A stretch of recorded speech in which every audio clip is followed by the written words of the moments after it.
সম্প্রতি রাজধানীর লালমাটিয়ায় দুই তরুণীর প্রকাশ্যে ধূমপান নিয়ে ৪০ থেকে ৫০ জনের একটি মব সৃষ্টি হয়, যেটাকে কেন্দ্র করে যখন দেশ জুড়ে তুমুল আলোচনা সমালোচনার ঝড় বইছে, ঠিক তখনই এই বিষয়টি নিয়ে কথা বলেছেন ছোট পর্দার জনপ্রিয় অভিনেত্রী রুকাইয়া জাহান চমক। এই বিষয়কে কেন্দ্র করে স্বরাষ্ট্র উপদেষ্টার একটি বক্তব্যের পর এক পক্ষ তার অপসারণ চেয়ে বিক্ষোভ করেন। এ সময় তারা স্বরাষ্ট্র উপদেষ্টাকে পদত্যাগের আহ্বান জানান। বিষয়টি নিয়ে সামাজিক যোগাযোগ মাধ্যমেও দুই ভাগে বিভক্ত হয়েছে।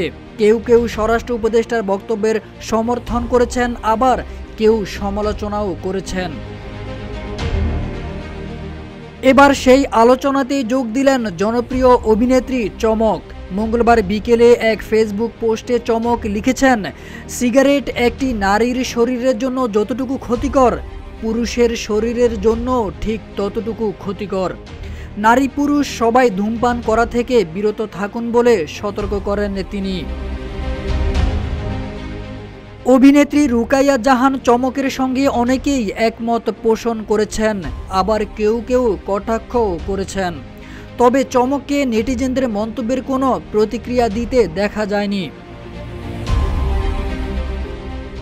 এই ঘটনায় স্বরাষ্ট্র উপদেষ্টা জেনারেল জাহাঙ্গীর আলম চৌধুরী বলেছেন, রাস্তায় পুরুষ বা নারী কারোরই সিগারেট খাওয়া উচিত নয়। রোজার সম্মানে বাইরে কোনো খাবার খাওয়াই ঠিক না। আমি জেনেছি কয়েকজন লোক নামাজ পড়তে যাচ্ছিলেন, জানিয়ে জাহাঙ্গীর আলম চৌধুরী আরও বলেছেন, ওই সময় দুই নারী রাস্তার উপর দাঁড়িয়ে সিগারেট খাচ্ছিলেন। তাদের সিগারেট খেতে নিষেধ করায় তারা চা ছুঁড়ে মারেন। এই কারণে তাদের উপর হামলা হয়েছে বলেও তিনি জানান। এই ঘটনায় সেই দুই তরুণীকে উদ্ধার করে থানায় নিয়ে যায় পুলিশ। বিষয়টি নিয়ে দুই পক্ষই তাদের ভুল হয়েছে বলে আপোসনামা দেন। এরপরে বিশ্ববিদ্যালয়ের স্নাতক পর্যায়ের শিক্ষার্থী সেই দুই তরুণীকে পরিবারের জিম্মায় দেওয়া হয়।